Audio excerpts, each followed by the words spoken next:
मुहुरभूषिता विभावुका तव कथमृता तप्त जीवना कविभिरीडिता कल्मषापहम् श्रवणमङ्गलम् श्रीमदातताम् भुवि गृह्णन्ति ते भूरिदा जना। नाम संकीर्तनं यस्य सर्वपापो प्रणाशनम् प्रणामो दुःखशमनस्त्वं नमामि हरिं परम्। हरेर्नामो हरेर्नामैव केवलम् कलौ नास्तेव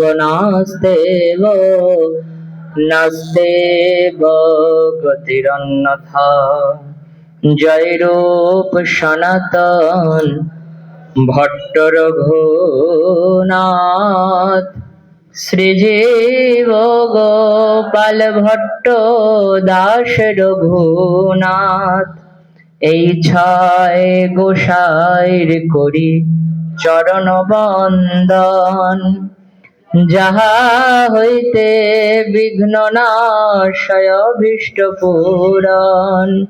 আমি সর্বশ্রোতা বৈষ্ণবের করি নমস্কার।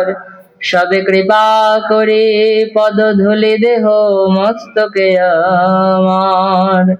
নিতাই গৌর হরি বল, নিতাই গৌর হরি বল, নিতাই গৌর হরি হরি বল।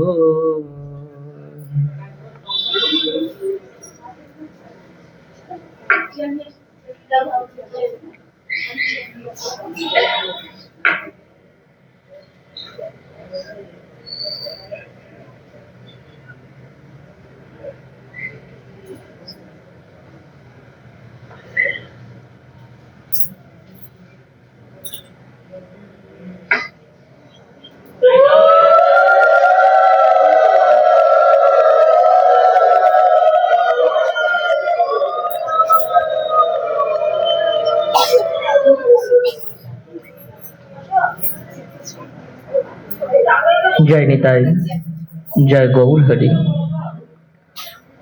ভাগবতী কথা সাধনের সর্বপ্রথমেই প্রণাম জানাই শ্রী গুরুপাদ পদ্মে, প্রণাম ভজনানন্দী সকল বৈষ্ণব চরণে, প্রণাম আমার প্রভু নিতাই গৌর হরি। শ্রী শ্রী রাধা গোবিন্দ যুগল শ্রীকৃষ্ণ গোপাল জিও, শ্রী নারায়ণ মন্দিরের সকল দেবতাগণ, প্রণাম গ্রন্থ মহারাজ শ্রীমদ্ ভগবদ গীতা বৃন্দাজি, শ্রী খোল করতাল হরিনাম সংকীর্তন সহ ভাগবত সভাকে, সমাগত ভক্তিমতী মাতৃমণ্ডলী এবং ভক্তগণ সকলের চরণে জানাই আমার সশ্রদ্ধ ভুলুণ্ঠিত দণ্ডবৎ প্রণাম।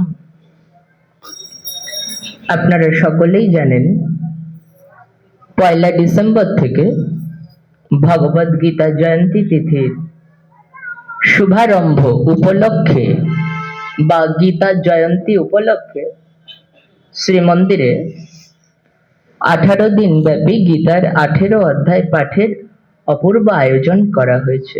আজ তার 16তম দিবস, মানে 16তম দিন। তাই স্বাভাবিকভাবেই নিয়ম অনুযায়ী আজকে 16 অধ্যায় পাঠের কথা। নাম দৈবাসুর সম্পদ বিভাগ যোগ, গীতার 16 অধ্যায়। আগে আমরা পাঠ করে নেব, তারপরে আমরা বঙ্গানুবাদ শ্রবণ করব। আগে সংস্কৃত মন্ত্রগুলি শুনুন। ভগবানের কথা, এগুলি ভগবান স্বয়ং অর্জুনকে বলছেন। তাই জানবেন প্রতিটি মন্ত্রের এক একটি শব্দের অমূল্য অর্থ, কারণ স্বয়ং ভগবান বলছেন এই কথাগুলি। তাই নাম ভগবদ গীতা। গীতা মানে গান। কার গান? ভগবানের গান। স্বয়ং শ্রীকৃষ্ণ গানের মাধ্যমে শোনাচ্ছেন, মানে সুরের মাধ্যমে শোনাচ্ছেন অর্জুনকে, তাই এর নাম গীতা। গীত পুংলিঙ্গে, স্ত্রীলিঙ্গে হয় গীতা। যেহেতু ভগবান বলছেন তাই ভগবত গান শোনাচ্ছেন, তাই গীতা। আসুন আমরাও শুনি ভগবানের শ্রীমুখ থেকে। श्रीमद् भगवद गीता षोडश अध्याय दैवासुर संपद विभाग योगः।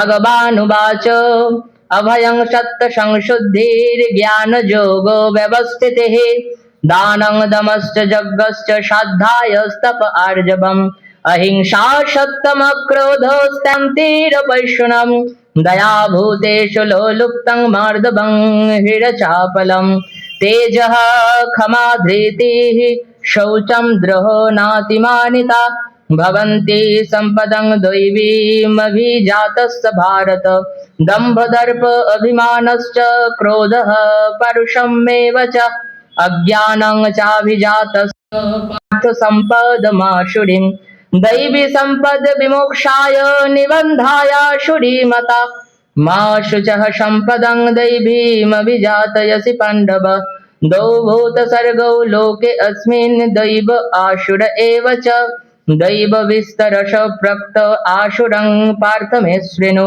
प्रवृत्तिं च निवृत्तिं च जना न विदुरासुरः न शौचं नापि चाचार न सत्यं तेषु विद्यते असत्यं प्रतिष्ठन्ते जगदारुहनीश्वरम् अपरस्पर सम्भुत्वं किमन्नं तथा कामहेतु किम् एतां दृष्टिमभ्रष्टभ्यो नष्टात्मन अल्पबुद्धय प्रभावन्त ग्रहकर्मान क्षयाय जगत अहितः काममाश्रित दुष्पुरं दम्भमानदमान्वितः मोहादगृहीत असद्ग्राहान् प्रवर्तन्ते अशुचिव्रतः चिन्तमपुरिमेयञ्च प्रलयन्तमुपाश्रितः कामोपभोग परम एतावदिति निश्चितः आशापाशो शतैर्बद्धा कामक्रोधोपरायणः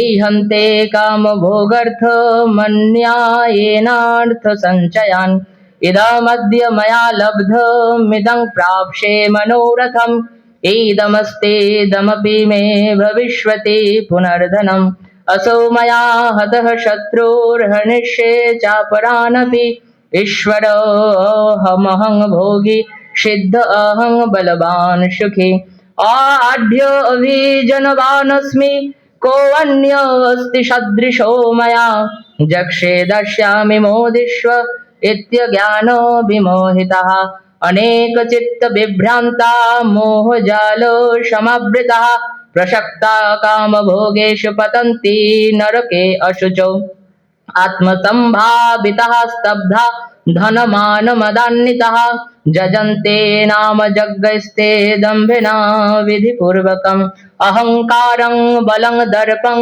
कामं क्रोधं च संश्रितः ममात्मा परदेहेषु प्रदृश्यन्त अभ्यश्वयका तानहं दिश्वत क्रूरान् संसारेषु नराधमान् क्षिप्याम्योजस्रमशुभानाशुरिषेव योनिषु आशुरिं योनिमापन्या मूढा जन्मनि जन्मनि मामप्रापैव कौन्तेय ततो यान्ताधमं गतिम् त्रिविधं नरकसिद्धं दारं नाशनमात्मनः कामः क्रोधस्तथा लोभस्तस्मादेत्रयत्यजेत् एतैर्विमुक्त कौन्तेय तमदारैस्त्रिनिर्भरः आचरत्वात्मनो श्रेयस्तत याति परां गतिम् यः शास्त्रविधिमुत्सृज्य वर्तते कामकारतः न स सिद्धिमवाप्नोति न सुखं न परागतिम् तस्मात् शास्त्रं प्रमाणं ते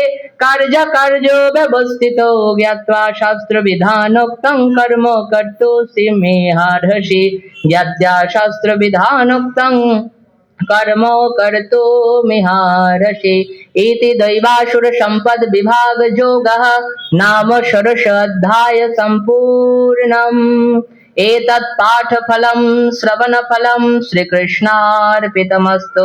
ओम कृष्णाय वासुदेवाय हरये परमात्मने प्रणतक्लेशनाशाय गोविन्दाय नमो नमः। प्रणतक्लेशनाशाय गोविन्दाय नमो नमः।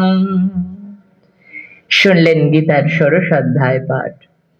গীতার মঙ্গলাচরণে ব্যাসদেব খুব সুন্দর করে বলছেন, সর্বোপনিষদো গাবো দগ্ধা গোপাল নন্দন পার্থ বৎস সুধীর ভোক্তা দগ্ধং গীতাম মৃতম মহৎ। এই মন্ত্রের অর্থ কি? গীতার পরিচয়। গীতাকে খুব সোজা করে বুঝুন। আপনার বাড়িতে একটি গোমাতা আনলেন, গাভী নিয়ে আসলেন। এবার এই গাভীটি ঘরে থাকলেই তো হবে না, কেন? একটা গরু ঘরে থাকলে তার দুধ দোয়ানোর লোক চাই। এবার আমি আপনি পারি না, যদি নিজে নিজে চেষ্টা করতে যান কি হবে জানেন? গোমাতার পদাঘাত, তাই তো? তাহলে কে পারে? যারা গোয়ালা, যারা রাখাল বালক গোয়ালা, তারা ভালো পারে। তাই তারা কি করেন?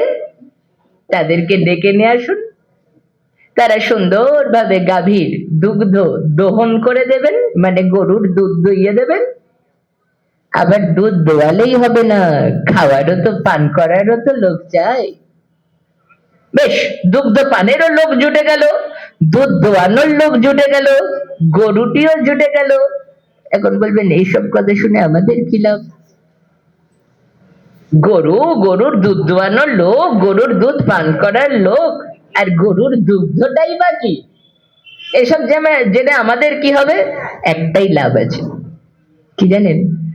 ব্যাসদেব বলছে, লোগো এ সামান্য গাভীর কথা আমি বলছি না, দুধ দোয়ানোর লোকটাও কোনো সাধারণ নয়, দুধটি যে পান করছে সেও সাধারণ নয়, আর দুগ্ধটিও জগতের গাভীর দুগ্ধ নয়। তবে সর্বোপনিষদ গাভ, জগতে যত উপনিষদ আছে, উপনিষদ কাকে বলে?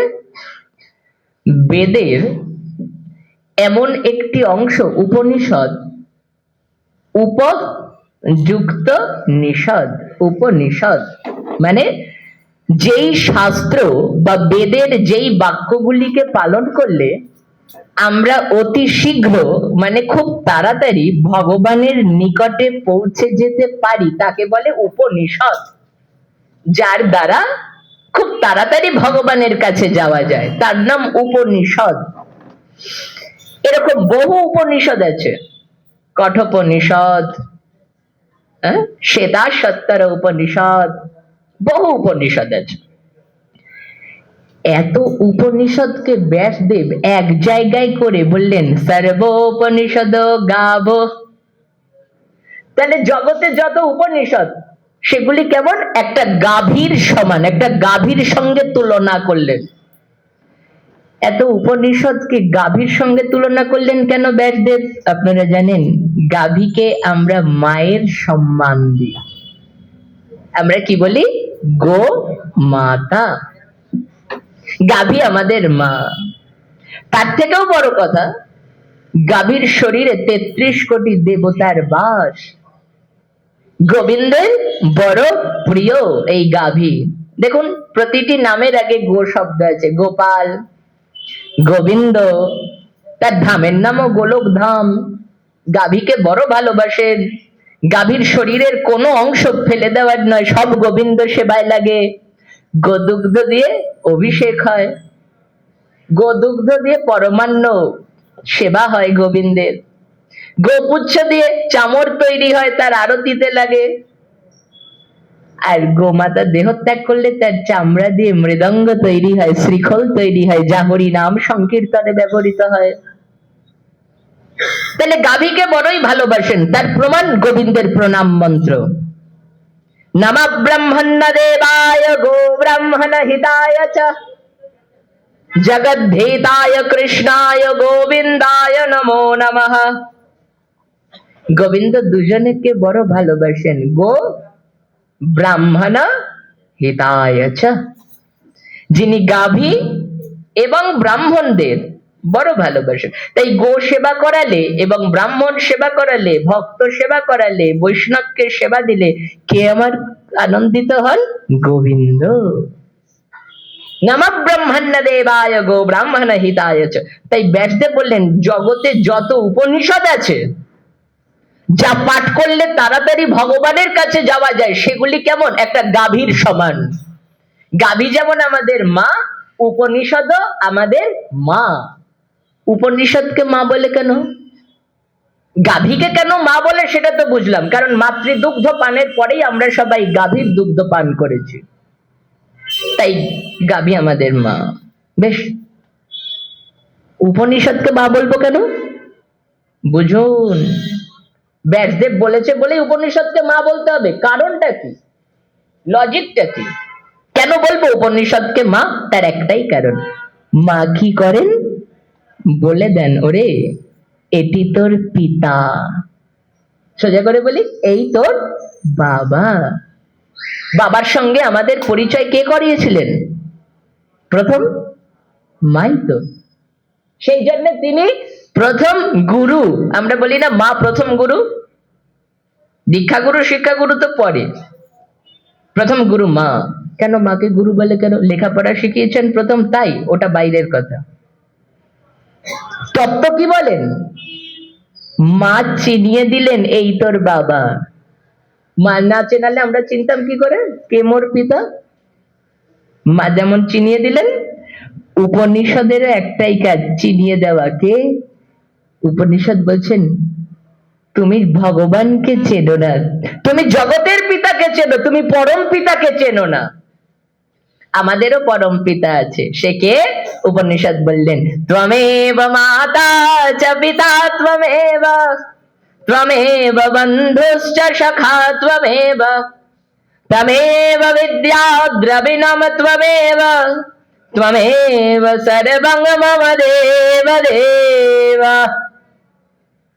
একজনই মা, তিনি পিতা, তিনি বন্ধু, তিনি সখা, তিনি বিদ্যা, তিনি আমাদের সর্বস্ব। বলবেন একজন এত কিছু হয় কি করে? কি করে হয় জানেন?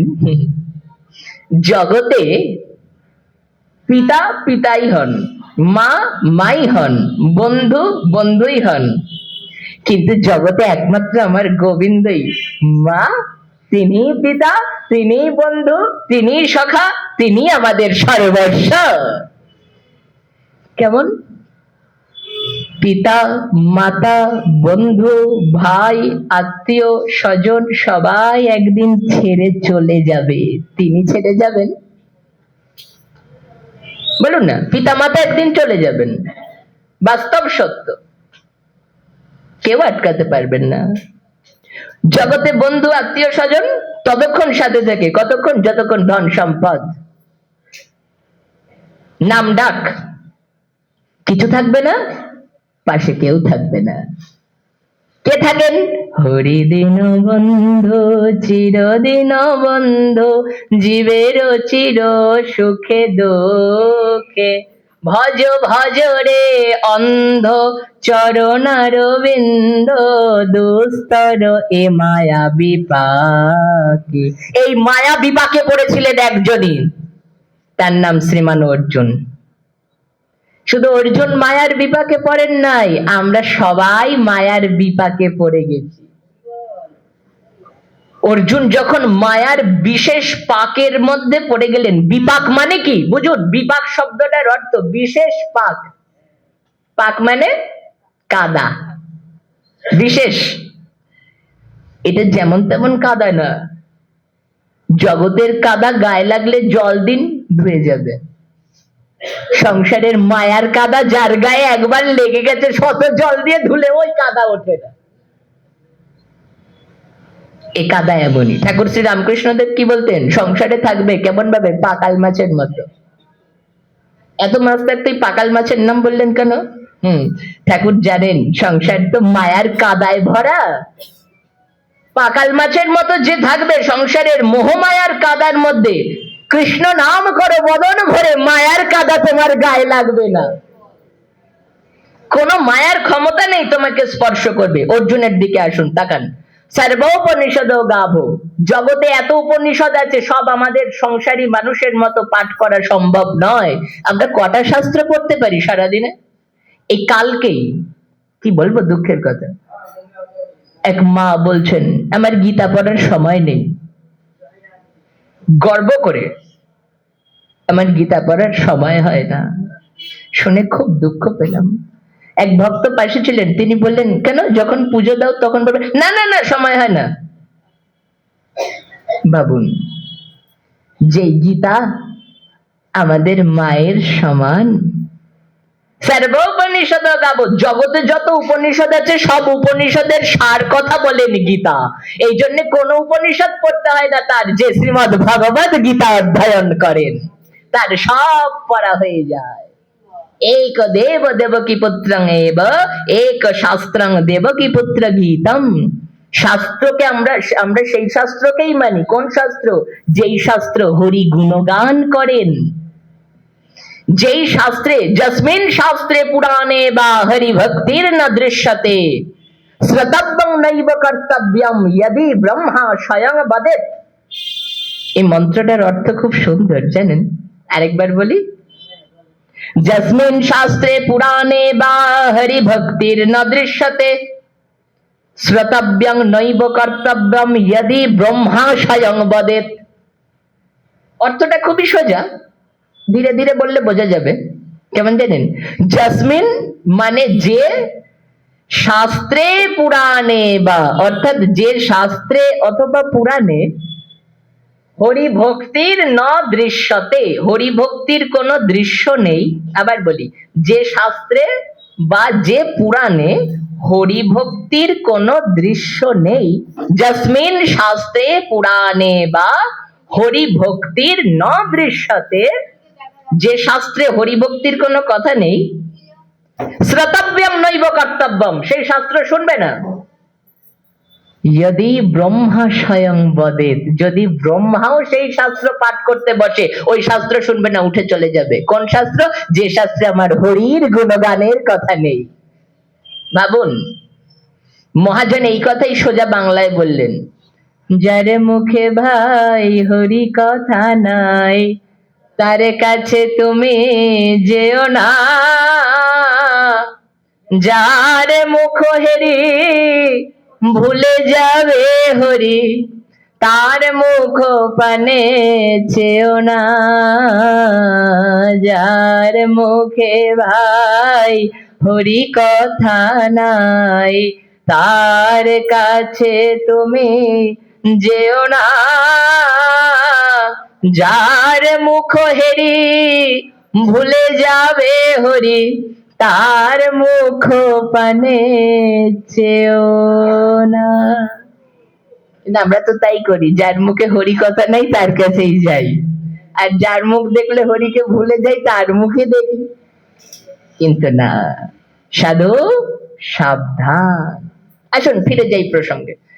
জগতে যত উপনিষদ, তাহলে উপনিষদ মানে বুঝলেন, যা আমাদেরকে ভগবানের কাছে এগিয়ে যেতে সাহায্য করে, পথ দেখায়। তাহলে উপনিষদকে মা কেন বললেন? মা যেমন বাবার দিকে এগিয়ে দেয়, ছোট্ট শিশুটিকে, আপনারা তো মা, আপনারা তো ভালো জানেন, মায়েরা কি করেন ছোটবেলায় যখন শিশু কথা বলতে শেখে, একটু জ্ঞান হয়, তখন মায়েরা কি বলে, ওরে এই তোর বাবা, যা বাবার কোলে যা, বাবা বল। বাবার কোলে ওঠ, বাবা বলে ডাক।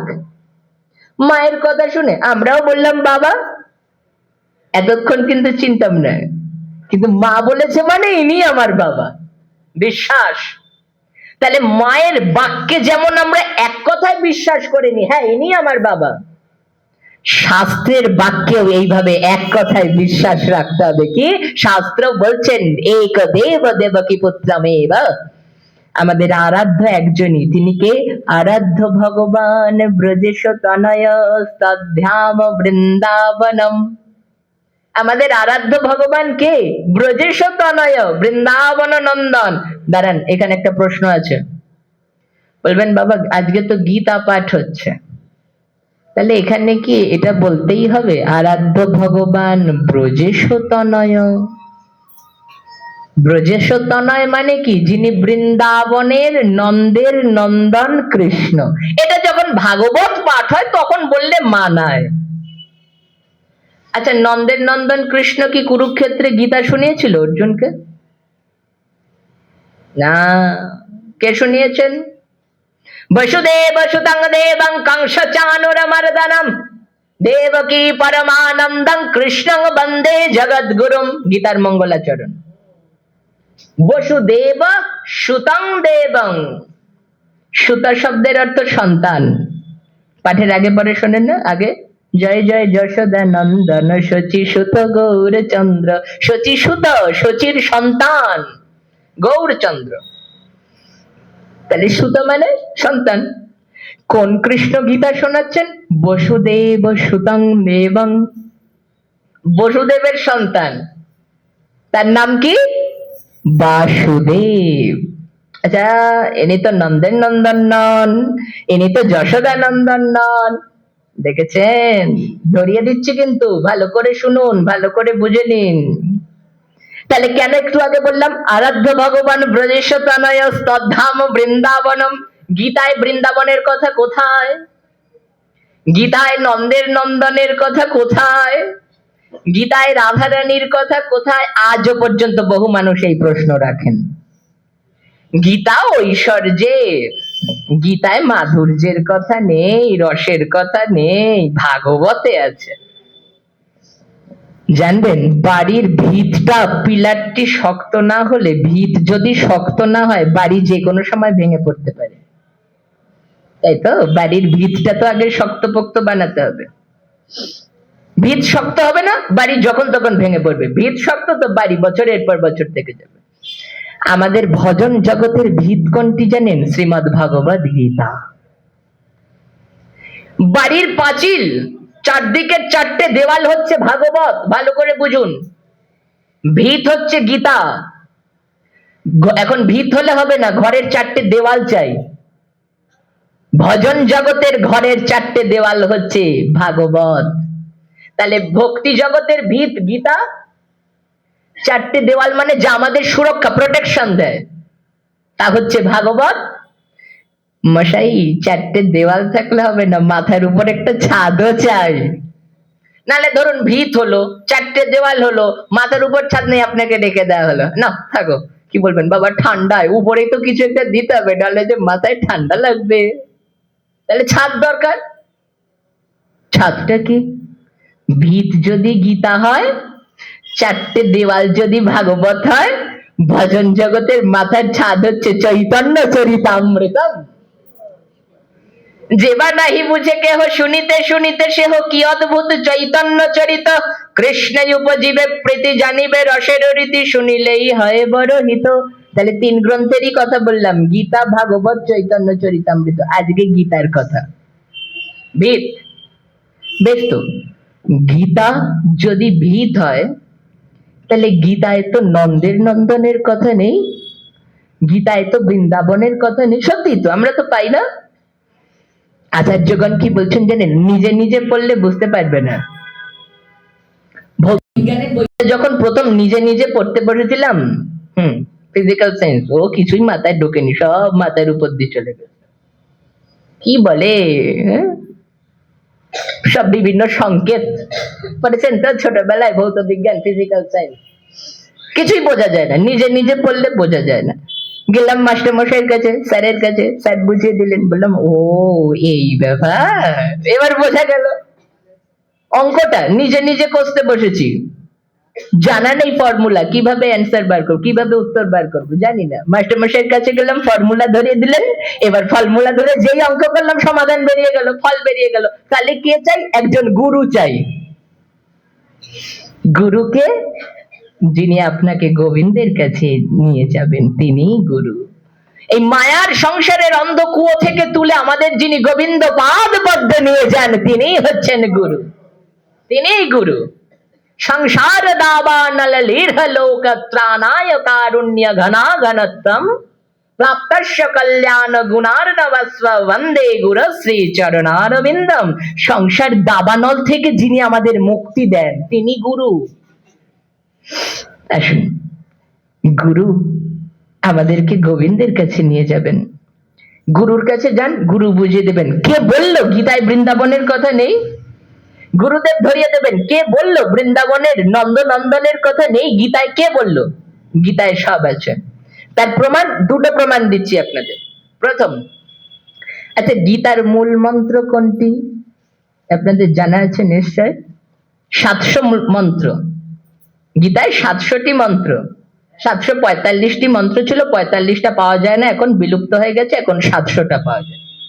এই গীতার 700 মন্ত্রের মধ্যে মূল মন্ত্র কোনটা জানেন? একটাই, সর্বধর্মান পরিত্যাজ্য মামেকং শরণং ব্রজ অহং ত্বং সর্ব পাপেভ্যো মোক্ষয়িষ্যামি মা শুচা। কি বললেন অর্জুনকে? 18 অধ্যায় ধরে তো অনেক কথা শোনালেন। এবার সবার শেষ অধ্যায়, নাম মোক্ষযোগ। মোক্ষযোগে গিয়ে অর্জুনকে ধরে বলছেন, অর্জুন শোনো শোনো, 4টে কাজ করো। 18 অধ্যায় মোক্ষযোগের 65 নম্বর শ্লোক, সব বলে দিলাম। 18 অধ্যায় মোক্ষযোগের 65 নম্বর শ্লোক। অর্জুন 4টে কাজ করো, আমাকে পাবে। সে কি ঠাকুর, বছরের পর বছর ধ্যান তপস্যা করে যোগী ঋষিরা তোমায় পায় না, 4টে কাজ কি? 4টে কাজ যা করলে তোমায় পাবো, বলো বলো শুনি। গোবিন্দ বলছেন শোনো, মন্মনা ভব মদ্ভক্ত মদ্যাজি মাং নমস্কুরু মামে বৈশ্যসি সত্যং তে প্রতি জানে প্রিয় ইয়সিমে। তুমি আমার প্রিয়, সেই জন্য তোমাকে বলছি 4টে কাজ করলে আমায় পাবে। কোন 4টি কাজ? মন্মনা ভব, তোমার মনটা আগে আমাকে দাও, এটা প্রথম কাজ।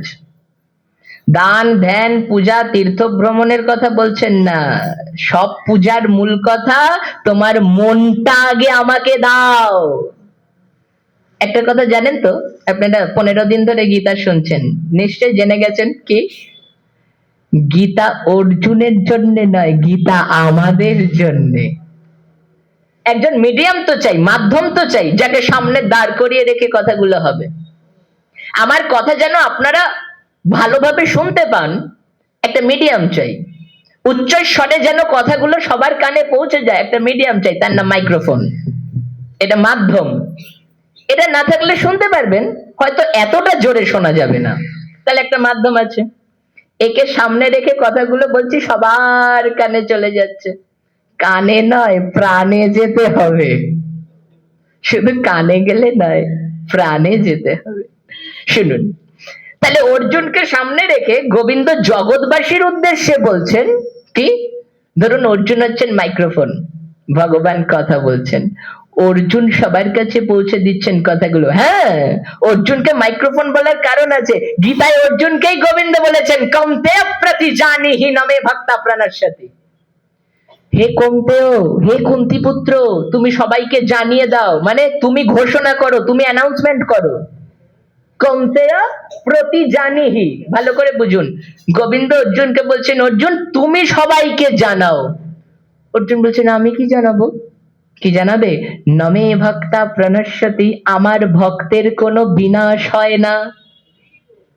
অর্জুন বলছেন, ও ঠাকুর তুমি বললেই তো পারো, তুমি বলে দাও, হে জগৎবাসী তোমরা সবাই শোনো, আমার ভক্তের বিনাশ নেই, এটা বললেই হয়ে যেত।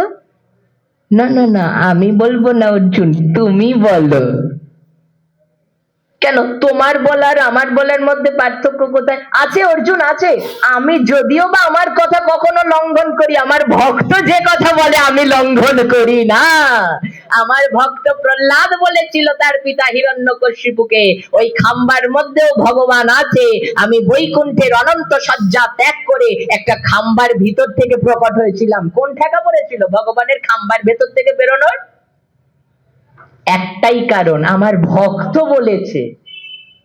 তাহলে কত ভালোবাসেন তিনি তার ভক্তকে, তাই তো তার নাম ভক্ত বৎসল। মা বাছুর, মা গরুটি যেমন বাছুরের পিছনে পিছনে ছোটে, কেন? বাছুর যেন পথ না হারিয়ে ফেলে। ভগবানও ভক্তের পিছনে পিছনে চলেন, কেন? ভক্ত যদি কখনো ভজন পথ থেকে সরে যায়, যিনি ভক্তের হাত ধরে টেনে নিয়ে আসবেন আবার। ওরে বিপদে যাস না, আমায় ভুলে যাস না, আমার দিকে দেখ। এই কথাই গীতার 11 অধ্যায়। অর্জুন, পশ্চিমে পার্থ, আত্মীয় স্বজনকে দেখা বন্ধ করো, আমার দিকে তাকাও। পশ্চিমে পার্থ, আমাকে দেখো পার্থ। আমাদেরও এখানেই ভুল। আমরা যাকে দেখবার তাকে দেখি না, তাকে বাদ দিয়ে সবাইকে দেখি। ফলে কি পাই? দিন শেষে দুঃখ।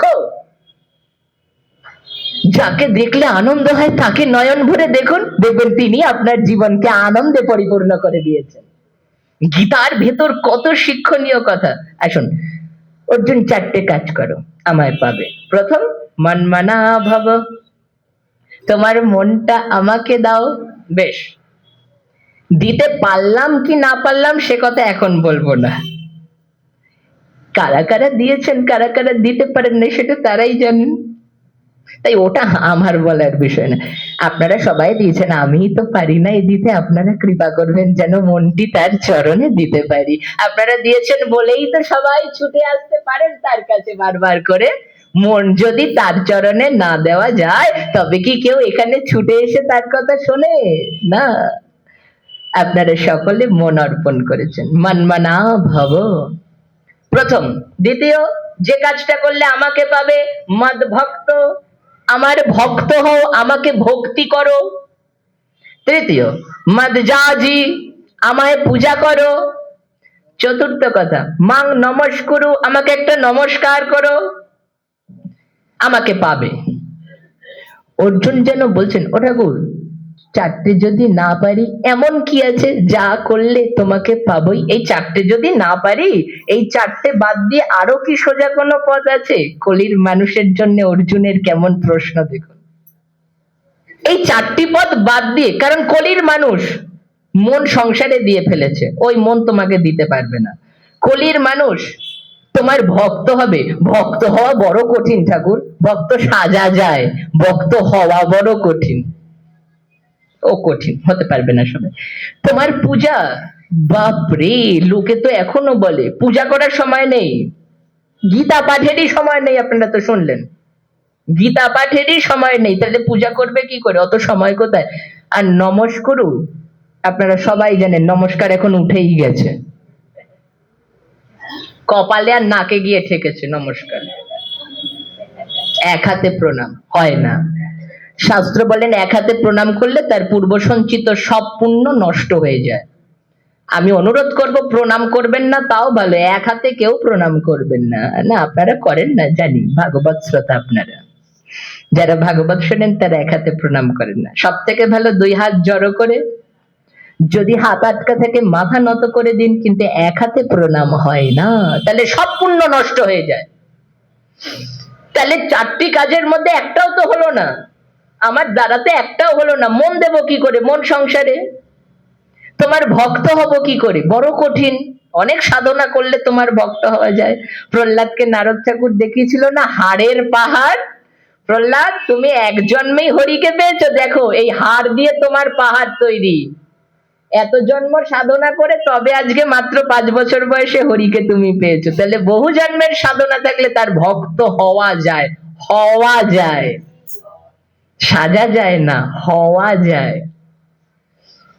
একটা সুন্দর কথা পেয়েছিলাম জানেন, সাধু সাজিও না, সাধু হইও, সংসারী হইও না, সংসারী সাজিও। এর হৃদয়ে ধরে রাখবার কথা, এগুলো ভুলে যাবার কথা নয়। সাধু সাজিও না, সাধু হইও, সংসারী হইও না, সংসারী সাজিও। সংসারী সেজে থাকো, সংসারী হয়ে যেও না। সাধু সেজো না, পারলে সাধু হইও। আসুন, দৈবাসুর সম্পদ বিভাগ যোগ, মানে আমাদের ভেতরে দেবতাও আছেন, আমাদের ভেতরে অসুরও আছেন। কিভাবে?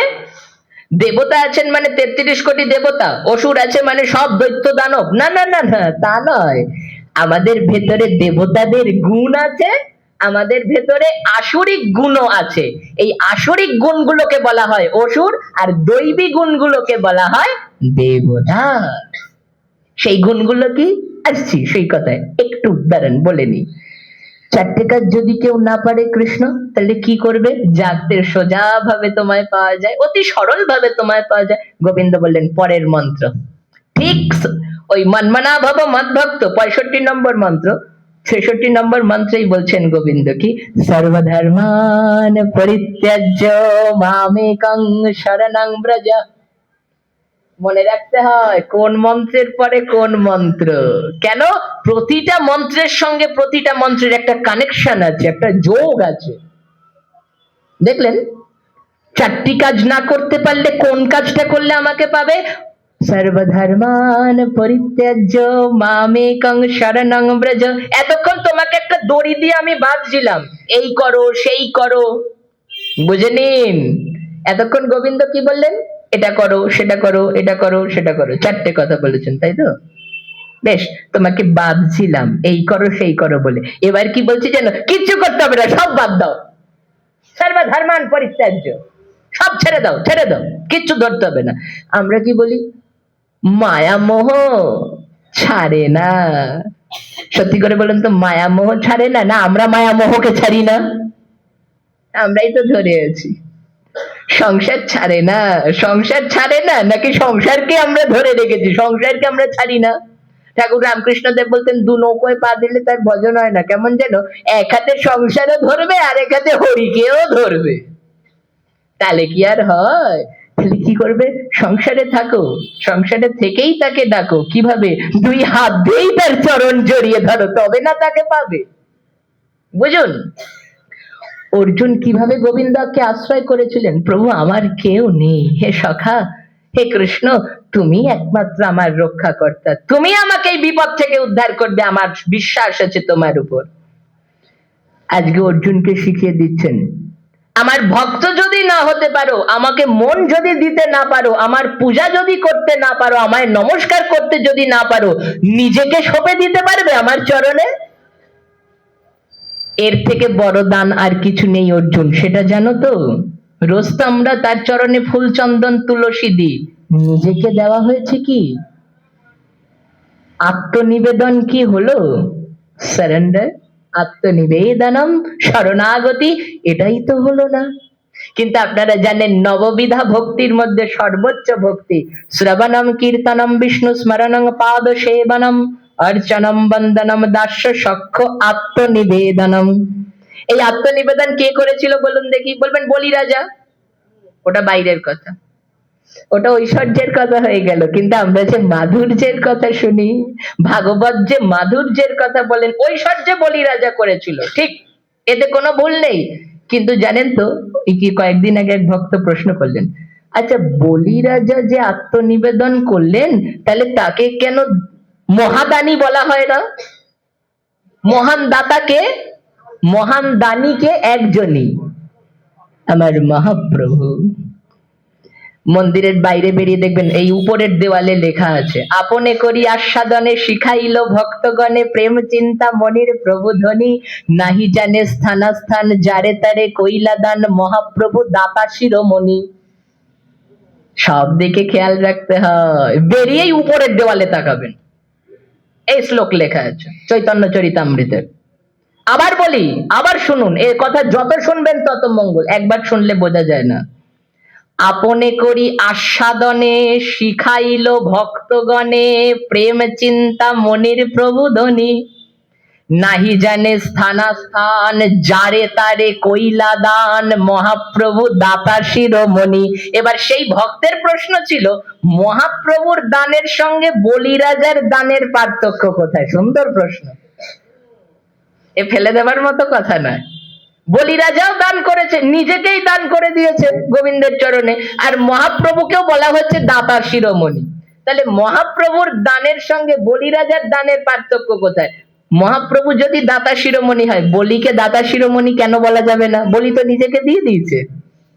দেখেছেন কেমন প্রশ্ন, খুব গভীরে ভাববার কথা। কিন্তু উত্তরটা বড় সোজা। কি সোজা জানেন? দুটো উত্তর হয় এর। বলি রাজা যেটা দেন নাই মহাপ্রভু সেটা দিয়েছেন। বলি রাজা প্রেম দিয়েছেন, মহাপ্রভু কি দিয়েছেন? কৃষ্ণ প্রেম প্রদায়তে নমো মহাবদান্নায় কৃষ্ণ প্রেম প্রদায়তে। তিনি কৃষ্ণ প্রেম প্রদান করেছেন। বলি রাজা কেন? ভগবানের কোন অবতার এই প্রেম দেন নাই? গোবিন্দ প্রেম দেন নাই, রামচন্দ্র প্রেম দেন নাই, নৃসিংহদেব প্রেম দেন নাই। রাম আদি অবতারে ক্রোধে নানা অস্ত্র ধরে অসুরের করিল সংহার। গৌর রূপে আসবার আগে গোবিন্দ প্রতিজ্ঞা করছেন, এবে অস্ত্র না ধরিব, প্রাণে কাউকে না মারিব, চিত্ত শুদ্ধি করিব সবার, আমি নামে জগৎ মাতাইব, কৃষ্ণ নাম প্রেম দিয়ে আমি নামেই জগৎ মাতাইব। তাহলে যেটা কোনো অবতার দেন নাই, মানুষ তো দূরে থাক, স্বয়ং মহাপ্রভু সেটা দিয়েছেন, প্রেম। কলির মানুষের এই প্রেম নেই। প্রেম মানে কি? জগতে যা দেখেন ও প্রেম না, ওগুলো কাম। প্রেম কাকে বলে? গোবিন্দকে নিঃস্বার্থ ভালোবাসার নামই প্রেম। জগতের প্রতিটা সম্পর্কের মধ্যে স্বার্থ আছে, যে সম্পর্কে কোনো স্বার্থ নেই তাকেই বলে প্রেম। আপ্তেন্দ্রিয় প্রীতি বাঞ্ছা তারে বলি কাম, কৃষ্ণেন্দ্রিয় প্রীতি ইচ্ছা ধরে প্রেম নাম। আচ্ছা, একটা উত্তর তো হলো, বলি রাজা প্রেম দেন নাই, মহাপ্রভু প্রেম দিয়েছেন, তাই বলি রাজাকে দাতা বলা যাবে, মহান দাতা নয়। মহান দাতা একমাত্র আমার মহাপ্রভু। তাই প্রভু অনেক আছে, মহাপ্রভু একজনই। এটা প্রথম উত্তর। দ্বিতীয় উত্তরটা কি? বলি রাজা যে দান করেছিলেন তার পিছনে একটা স্বার্থ ছিল, জানেন? মহাপ্রভুর কিন্তু প্রেম দানের পিছনে কোনো স্বার্থ নেই। কি স্বার্থ? বলি রাজার স্বার্থটা কি? আপনারা যারা ভাগবত শ্রবণ করেছেন বা ভাগবতে যারা এই বলির উপাখ্যান পড়েছেন তারা জানেন, বলি রাজা স্বর্গরাজ্য দখলের জন্য একটা যজ্ঞ করছিলেন, এবং সেই যজ্ঞের একটা নিয়ম ছিল দান ছত্র খুলে বসতে হবে। যে আমার কাছে এসে যা চাইবে আমি তাই দেব, তবে আমার যজ্ঞটা সম্পূর্ণ হবে। তাহলে বলি কিন্তু এমনি এমনি দান ছত্র খুলে বসেন নাই, তার একটা স্বার্থ ছিল, দান না করলে আমার যজ্ঞ সম্পূর্ণ হবে না, তাই আমাকে দান করতে হবে। এই জন্য বলি দান করেছে। আচ্ছা, মহাপ্রভুর দান করার পিছনে কি কোনো স্বার্থ আছে? তার নবদ্বীপ ত্যাগ করার কি দরকার ছিল? তার বিষ্ণুপ্রিয়া দেবীকে ত্যাগ করার কি দরকার ছিল? বৃদ্ধা সচী মাকে ত্যাগ করার কি দরকার ছিল? নিজের প্রাণের চাইতে প্রিয় নবদ্বীপ বাসীকে ত্যাগ করার কি দরকার ছিল? মুরায়ে চাচর কেশ নবীন সন্ন্যাসীর বেশ, ঘরে ঘরে হরি নাম বিলায় রে। ওই চন্দন কাঠের পালঙ্ক ভোগ আরতিতে শোনেন না, আরতির অন্তে প্রভু পালঙ্কে শয়ন। অত সুন্দর ফুলের চৌবাড়ি ঘর, ফুলেরও কেয়ারি, ফুলের রত্ন সিংহাসন, চাঁদোয়া মশারি, আমরা তো ভোগারতিতে গাই। তাহলে এই নরম বিছানা পরিত্যাগ করে পুরীতে গিয়ে গম্ভীরার ছোট্ট ঘরে মাটিতে শোবার কি দরকার ছিল? মাথায় বালিশ পর্যন্ত দিতেন না, একটা হাত মাথার তলায় দিয়ে ঘুমোতেন মহাপ্রভু। আর আমরা তার অনুগত হয়ে ভোগ বিলাস করব? এই বাসনাও তো আমাদের মনে আসা উচিত না। এই ভোগের বাসনা যার হৃদয়ে আছে, গোবিন্দ বলছেন তার হৃদয় আসরিক ভাবাপন্ন। দৈবাসুর সম্পদ যোগ, অসুর কে যেন যার হৃদয় কেবলমাত্র ভোগ বাসনা। একটা সুন্দর বাংলায় প্রবাদ আছে, যত করবে ভোগ তত বাড়বে রোগ।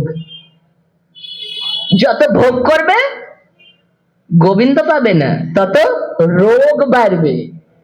দেখবেন যত ভোগ করে মানুষ টাকা পয়সা জমিয়ে, না না না গোবিন্দ সেবা করব না, সাধু বৈষ্ণব সেবা করব না, ধন সম্পদ জমাও। কেন? আমি ভোগ করব। যারা ধন সম্পদ নিজে ভোগ করবে বলে জমায়, শেষের সময় নিজেরা ভোগ করতে পারে না, ডাক্তারের পিছনেই সব চলে যায়। কেন? গোবিন্দ বলবে অর্থ দিলাম ওরে আমার সেবা করবার জন্য, তুই আমার সেবা না করে নিজের সেবা করবি বলে রেখে দিলি, ওতে তোরও সেবা হবে না। আমার সম্পদ আমি নিয়ে নেব, গ্রহণ করব। যেমন বলি রাজার কাছ থেকে গ্রহণ করলেন। তাহলে আত্মনিবেদন কে করলেন? বলি করেছেন, ঐশ্বর্যের দিক থেকে সম্পূর্ণভাবে করতে পারেন নাই, একটা স্বার্থ ছিল করার পেছনে। নিঃস্বার্থ ভাবে কে করেছে? গোবিন্দের চরণে আত্মনিবেদন কে করলেন? গোবিন্দের চরণে নিঃস্বার্থ ভাবে, কোনো স্বার্থ নেই। আমি নিজেকে সম্পূর্ণ বিকিয়ে দিলাম তোমার চরণে। কেমন? বিনামূল্যের দাসী হয়ে কে নিজেকে বিকলেন আমার গোবিন্দ চরণে? শরদুদাশয়ে সাধু জাত সাত সরসি যোদর শ্রেম সাদৃশা সুরতনাথতে অশুল্ক দাসিকা বরদনে গ্নত নেহ কিং বধা। মহারাজ হচ্ছে, গোপীগণকে ছেড়ে গোবিন্দ চলে গেলেন। সবাই বলল গোপীদের মনে অহংকার জেগেছে, তো গোবিন্দ হারা হলেন। কি করলেন জানেন? গোপীরা রাধারানীকে নিয়ে কৃষ্ণের গান গাইতে লাগলেন, কারণ গান শুনলে গোবিন্দ ছুটে আসেন। গান গাইতে লাগলেন। রাধারানী গাইতে গাইতে এমন একটা কথা বললেন, গোবিন্দ শুনে চমকে গেলেন। কথাটা কি? হে গোবিন্দ, তোমাকে নাকি সবাই চতুর বলে, তুমি কেমন চতুর গো?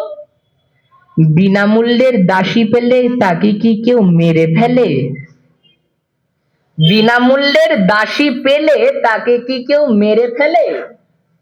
বিনামূল্যের দাসী কে? রাধারানী বলছেন, আমি বিনামূল্যের দাসী হলাম, শুধু এ জন্মে নয়, প্রতি জন্মে জন্মে আমি জন্মের মতো বিকাইলাম। ওহে বধূ তোমার যুগল চরণে। রাধারানীর মতো নিজেকে করে দিতে পেরেছেন গোবিন্দ চরণে? কেউ পারেননি না। জগতে কোন সাধক সাধিকা কেউ রাধারানীর মতো পারেন নাই, কারণ রাধারানী অদ্বিতীয়া, তার দ্বিতীয় কেউ নেই, এটা মনে রাখবেন। তিনি অদ্বিতীয়া। তাহলে সর্বধর্মান পরিত্যাজ্য মানে সবকিছু পরিত্যাগ করে মামেকং শরণং ব্রজ, আমার চরণে নিজেকে সঁপে দাও। কে দিয়েছে? ব্রজে একমাত্র রাধারানী। তাহলে গীতার মূল মন্ত্র কার সঙ্গে গিয়ে কানেকশন হলো, কার সঙ্গে যোগ হলো? আমার রাধারানীর সঙ্গে। কে বলে গীতায় রাধারানীর কথা নেই? এই তো হয়ে গেল। এই জন্য গুরুর কাছে না বসলে নিজে নিজে পড়লেও বোঝা যায় না। এটা প্রথম। দুটো কথা বলবো বলেছিলাম। এবার 2 নম্বর কথাটা হচ্ছে, গীতা যখন অর্জুনকে শোনানো হয়ে গেল, এটা তার পরের ঘটনা। 18 অধ্যায় গীতা শোনানো কমপ্লিট, সম্পূর্ণ। কতক্ষণ লেগেছিল শোনাতে? গীতা শ্রবণ করাতে অর্জুনকে কতটা সময় লেগেছিল? মাত্র 45 মিনিট। ভাবুন, মাত্র 45 মিনিটের মধ্যে গীতার শ্রবণ সম্পূর্ণ হয়ে গেছে। অর্জুনের সঙ্গে কৃষ্ণের প্রশ্ন উত্তর সম্পূর্ণ হয়ে গেছে। এবার অর্জুন যখন কথাগুলো শুনলো গোবিন্দের মুখ থেকে, কৃষ্ণকে বলছেন, ও কৃষ্ণ, তুমি তো গীতা আমাকে শোনালে, কিন্তু আমার মনে একটা ভাব জাগছে, কি যদি আরেকবার শুনতে পারতাম। আরেকবার শোনাবে? দেখবেন অনেক সময় হয় না, আপনার বিপরীতে যিনি বসে আছেন তার সঙ্গে আপনি কথা বলছেন, কিন্তু কোনো কারণে ওই লোকটার আপনার কথা শুনতে ভালো লাগছে না।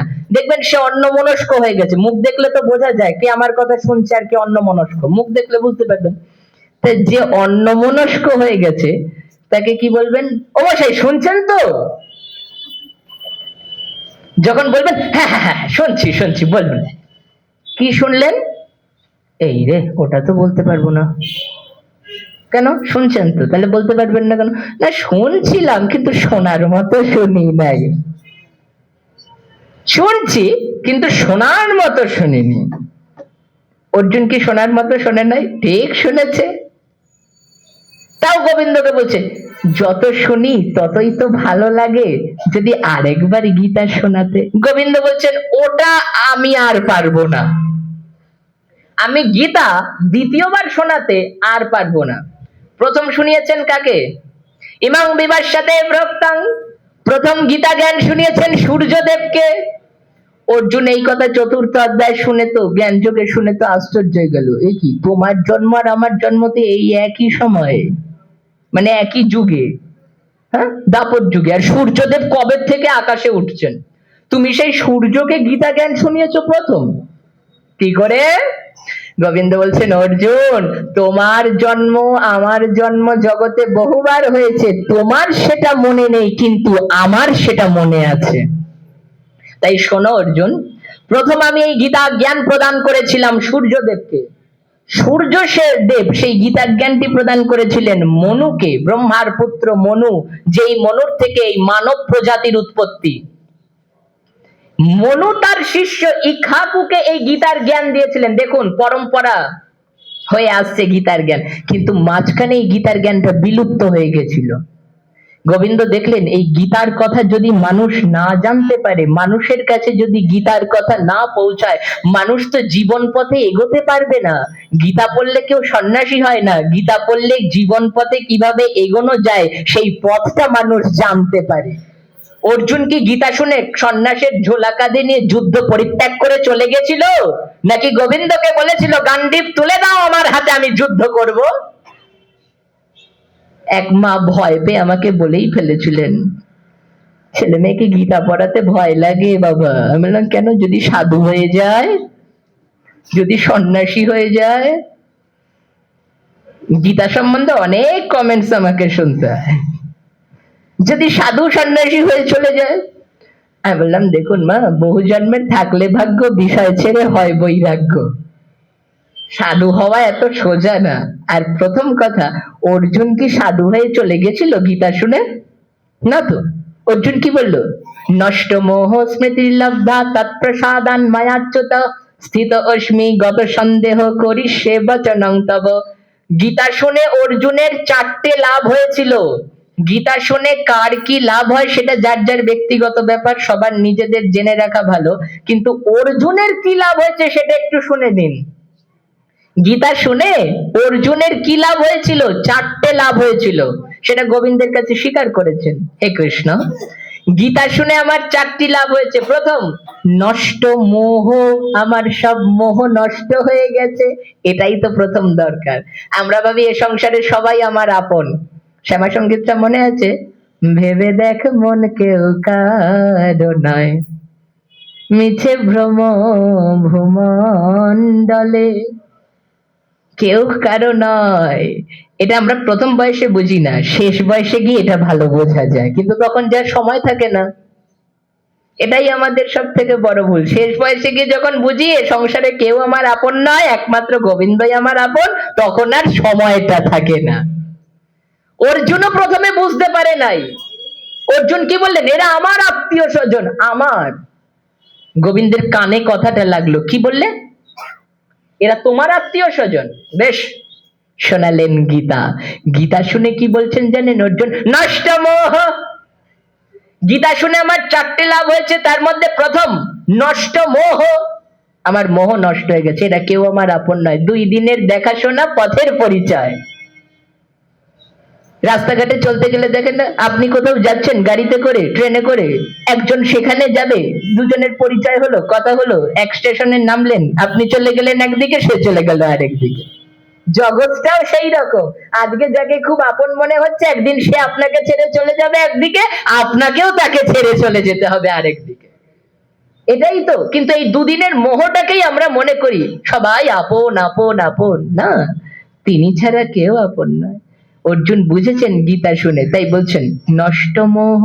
দ্বিতীয় লাভ, স্মৃতির লব্ধা, আমি স্মৃতি ফিরে পেয়েছি। কোন স্মৃতি? আমি দেহ নই, আমি আত্মা। দেহটাকে মারা যায়, আত্মাকে তো কেউ মারতে পারে না। তৎপ্রসাদান ময়াচ্যুত, হে অচ্যুত তোমার কৃপা প্রসাদে আমার এই জ্ঞান হয়েছে, মোহ দূরে গেছে, আমি স্মৃতি ফিরে পেয়েছি। তৃতীয়, স্থিত অস্মি। গীতা শোনার আগে পর্যন্ত আমি খুব চঞ্চল ছিলাম, কি করব না করব ভেবে পাচ্ছিলাম না। গীতা শুনে আমি স্থির হয়েছি, স্থিত অস্মি। 3টে হয়ে গেল। কিন্তু 4 নম্বর, গত সন্দেহ, আমার সব সন্দেহ দূরে গেছে। কোন সন্দেহ? তুমি কোন সামান্য ছেলে নও, তুমি কোন শুধু আমার সখা নও, আমার বন্ধু নও, তুমি যে স্বয়ং ভগবান, এটা আমি বুঝতে পেরেছি গীতার 11 অধ্যায় বিশ্বরূপ দর্শন যোগে। গত সন্দেহ, তাহলে 4টে হলো। নষ্ট মোহ, স্মৃতির লব্ধা, তৎপ্রসাদান ময়াচ্যুত, স্থিত অস্মি, গত সন্দেহ, চারটে লাভ আমার হয়েছে। এবার শেষ কথা বলছি কৃষ্ণ, করিষ্যে বচনং তব, তুমি যা বলবে এখন আমি তাই করব। তাহলে গান্ডীব তুলে নাও, যুদ্ধ করো, এটা ধর্মযুদ্ধ। ধর্মকে যে রক্ষা করে, ধর্ম তাকে রক্ষা করে। যুদ্ধ করো, কোনো পাপ হবে না, আমি তো আছি তোমার সাথে, তোমার কোনো ভয় নেই। অর্জুন বললেন, ও ঠাকুর, গীতা শুনে খুব ভালো লাগলো, আরেকবার শোনাও না। কৃষ্ণ বলল, আর পারবো না। কেন? কালীয় নাগের মাথায় নাচতে পারো, গিরি গোবর্ধন 7 দিন ধরে রাখতে পারো, অত বড় পুতনা রাক্ষসীকে বধ করতে পারো, বৃন্দাবনে দাবানল লাগলে মুখে গ্রাস করতে পারো, মা যশোদাকে মুখের ভেতর ব্রহ্মাণ্ড দেখাতে পারো, আর গীতা আরেকবার বলতে পারো না কেন? গোবিন্দ বলছেন, অর্জুন, যখন আমি গীতা বলছিলাম, আমি কি আর আমি ছিলাম? মানে শুনবে, যখন আমি তোমাকে গীতা শোনাচ্ছিলাম, এটা অনেকেই জানেন না, শুনুন, এটা গীতা বলার পরের ঘটনা। অর্জুন, যখন আমি তোমাকে গীতার জ্ঞান প্রদান করছিলাম, আমার দেহটা ছিল এই কুরুক্ষেত্রের মাটিতে, ধর্মক্ষেত্রে কুরুক্ষেত্রে, প্রথম শ্লোক গীতার প্রথম মন্ত্র, ধর্মক্ষেত্রে কুরুক্ষেত্রে সমবেত যুধুৎসব মামকা পাণ্ডবাশ্চৈব কিম কুর্বত সঞ্জয়। ধৃতরাষ্ট্র বলছেন, আমার দেহটা ছিল কুরুক্ষেত্রে, আমার মন আর আমার নয়ন এই দুটো কোথায় ছিল জানো? অর্জুন বলে, তা তো জানি না। কারণ যার মন সে জানে মন কোথায়, যার নয়ন সে জানে নয়ন কোথায়। কোথায় ছিল? কৃষ্ণ বলছেন, শুনবে, যখন আমি তোমাকে গীতা বলছিলাম, আমার দেহটা ছিল কুরুক্ষেত্রে, কিন্তু আমার মন আর আমার নয়ন দুটোই ছিল বৃন্দাবনে শ্রী রাধা রানীর চরণ কমলে। এবার বলুন, গীতার মধ্যে রাধা রানীর কথা নেই, গীতার মধ্যে ব্রজের কথা নেই, গীতার মধ্যে মাধুর্য রসের কথা নেই? আছে। সাধু গুরু বৈষ্ণবের কৃপা না হলে বোঝা যায় না। গীতা যদি, গীতার প্রতিটা কথা যদি গোবিন্দ রাধারানীর চরণের দিকে তাকিয়ে বলেন, রাধারানীর চরণে মন দিয়ে তবে যদি তার মুখ থেকে গীতা বেরোয়, তাহলে গীতার প্রতিটা কথার মধ্যেই তো বৃন্দাবনের কথা থাকবারই কথা। গুরু কৃপা না হলে বোঝা যায় না। দৈবাসুর সম্পদ বিভাগ যোগ। তাহলে মানুষের ভিতরে গুণ কেমন? 3টে গুণ, সত্য, রজ, তম। রজগুণটাকে এখানে ধরা হচ্ছে না। কেন?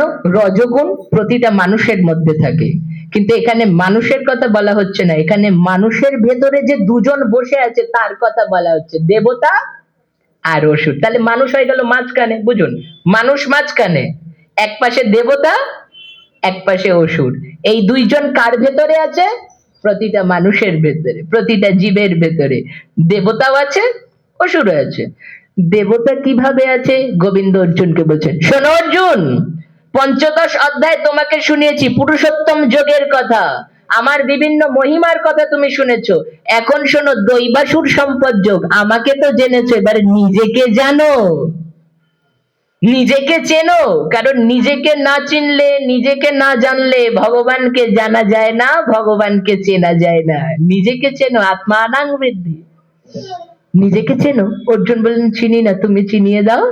গোবিন্দ বলছেন, প্রতিটা জীবের মধ্যে দুজন বসে আছেন, দেবতা, অসুর। দেবতা মানে দেবতা নয়, অসুর মানে অসুর নয়। দেবতার গুণও আছে, অসুরের গুণ আছে। স্বামী বিবেকানন্দ খুব সুন্দর একটা কথা বলেছেন এই ধর্ম সম্বন্ধে। রিলিজিয়ান কাকে বলে, ধর্ম কাকে বলে? স্বামীজি বলেছিলেন, ধর্ম এমন একটা ভাব যা পশুকে মানুষে পরিণত করে, মানুষকে দেবতায় পরিণত করে, তাকেই বলে ধর্ম। কি সুন্দর কথাখানা দেখুন দেখি। আবার বলি, ধর্ম কাকে বলে? যা পশুকে মানুষে পরিণত করে আর মানুষকে দেবতায় পরিণত করে। একজন সাধারণ মানুষকে আমরা যতটা না সম্মান করি, বলুন তো, একজন সাধুকে দেখলে তো আমরা তার থেকে বেশি সম্মান করি। কেন?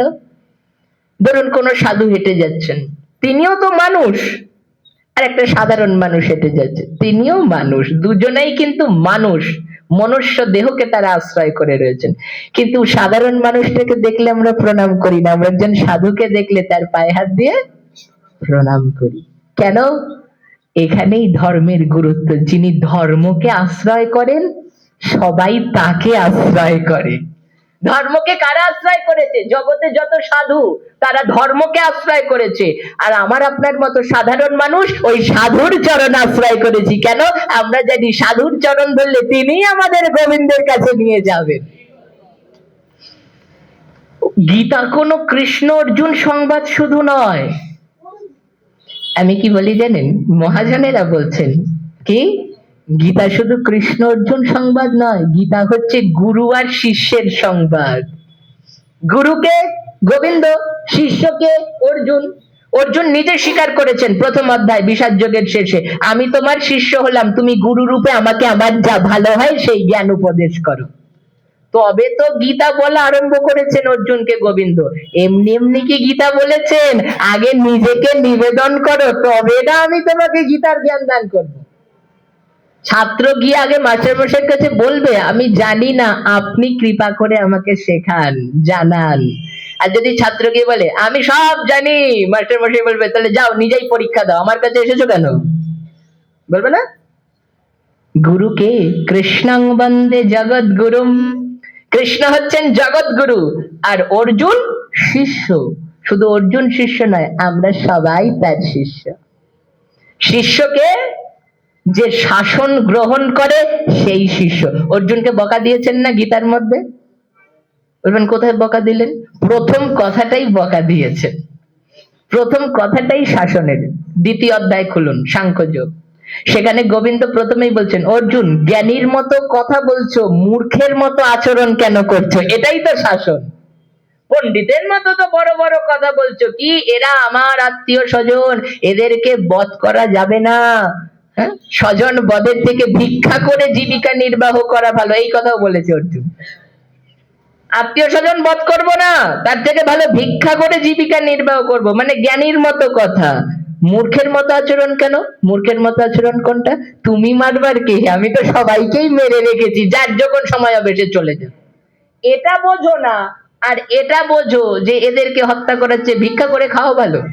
তাহলে জ্ঞানীর মতো কথা কিন্তু মূর্খের মতো আচরণ। এখান থেকে শাসন আরম্ভ হলো। গুরুর শাসনটাকেও যিনি কৃপা বলে মনে করবেন তিনি শিষ্য। আমরা গুরুদেবের ভালোবাসাটা নিই, কিন্তু গুরু একটু শাসন করলে বলি না গুরুদেব ভালো না, যাব না, গেলেই বকে। তাহলে কিন্তু আমি শিষ্য হতে পারলাম না। কেন? গুরুর স্নেহটা নিলাম, কৃপাটা নিলাম, ভালোবাসাটা নিলাম, কিন্তু শাসনটাকে কৃপা বলে গ্রহণ করলাম না।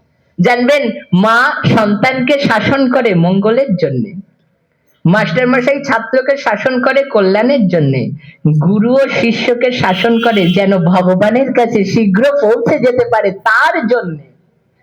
বেশ তো, অর্জুন শোনো, দুইটা গুণ আছে মানুষের মধ্যে, দৈবী গুণ, আসুরিক গুণ। দেবতাদের গুণ কি কি?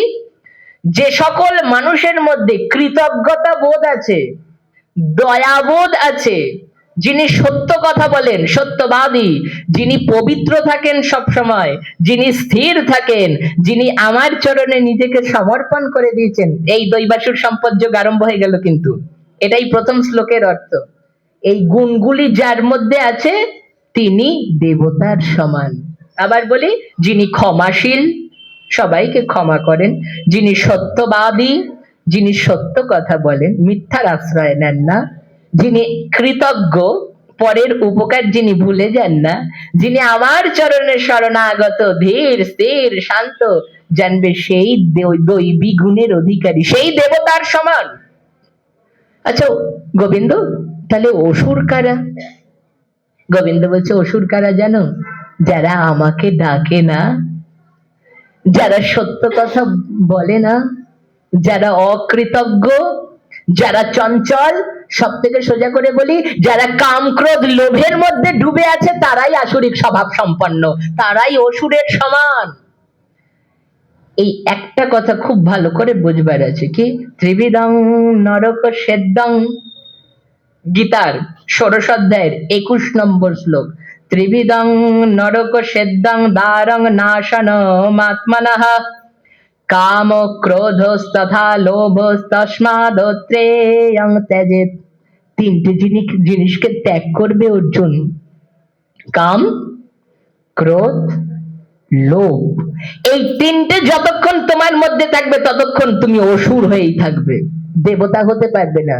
যে দেবতা হয় সে আমাকে পায়, আর যারা অসুর হয় তারা আমার থেকে দূরে সরে যায়। বলুন না, কোন অসুরকে দেখেছেন ভগবানকে ডাকে? হ্যাঁ ডাকে। কেমন ডাকে? ও ঠাকুর আমাকে বর দাও যেন অমর হয়ে যায়।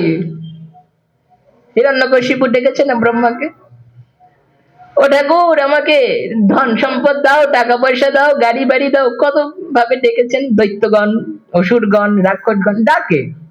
ভক্তি পাওয়ার জন্য কেউ ডাকে না, কিন্তু দেবতারা তাকে ডাকে কেন? দেবতারা ভক্তি পাওয়ার জন্য ডাকে। দুটো প্রমাণ দিচ্ছি আপনাদের কাছে। দেবতারা গোবিন্দকে ডাকে ভক্তি পাওয়ার জন্য, তার দুটো কারণ। অসুরেরা কোনোদিন ভক্তি পাওয়ার জন্য ডাকে না, অমরত্ব লাভের জন্য ডাকে, স্বর্গরাজ্য ভোগ করার জন্য ডাকে। কিন্তু দেবতারা ভক্তি লাভের জন্য ভগবানকে ডাকে। দুটো প্রমাণ। প্রথম, সুখদেব গোস্বামী পাদ যখন মহারাজ পরীক্ষিতকে ভাগবত শোনাচ্ছিলেন ওই হরিদ্বার গঙ্গার তীরে বসে, সুখতাল। আচ্ছা, সেখানে হরিদ্বারে যখন এই ভাগবত শ্রবণ করাচ্ছেন মহারাজ পরীক্ষিতকে, ভাগবত কেমন? রাধারানী কি বলছেন? তব কথামৃতম তপত জীবনম কবিভিরিতাম কলমশাপহা শ্রবণমঙ্গলম শ্রীমদাততম ভুবি গৃহন্তি তে ভূরিদা জনা। রাধারানী বলছেন, হে কৃষ্ণ তোমার কথা কেমন জানো? তব কথা অমৃতম। তোমার কথা কেমন? অমৃত সমান। অমৃত পান করলে মানুষের আর মৃত্যু হয় না, ত্রিতাপ জ্বালা তার দূর হয়ে যায়, সমস্ত হৃদয়ের যন্ত্রণা দূর হয়ে যায়। তোমার কথারূপ অমৃত যারা পান করে, জগতের পানীয় মুখ দিয়ে পান করতে হয়, আর কৃষ্ণ কথার পানীয় দুই কান দিয়ে পান করতে হয়, শ্রবণের দ্বারা পান করতে হয়। তাই তোমার কথামৃত যারা শ্রবণ করে তাদের ত্রিতাপ জ্বালা, সংসারের যন্ত্রণা সব দূর হয়ে যায়, মন আনন্দে ভরে যায়।